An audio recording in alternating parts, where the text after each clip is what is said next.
È stato colpito da un'auto e scaraventato nel fossato adiacente alla strada mentre era in sella alla sua bicicletta da corsa, morendo sul colpo.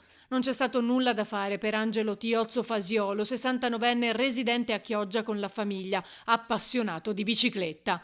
Un impatto violentissimo, tanto che la sua bottecchia si è spaccata in due. Erano le 10:30 circa quando ha trovato la morte lungo la Dolfina a Cavarzere, in direzione Chioggia. Sul posto i vigili del fuoco che una volta arrivati hanno trovato sia l'auto che il ciclista nel fossato. Ci sono volute circa 2 ore per mettere in sicurezza la zona.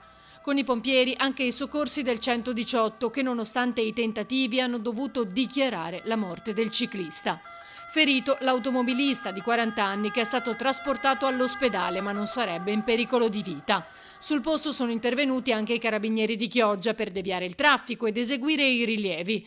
Non ci sarebbero testimoni oculari e nessuna telecamera di videosorveglianza in zona, per cui gli investigatori dovranno affidarsi in primo luogo alla testimonianza dell'autista per ricostruire la dinamica dell'incidente.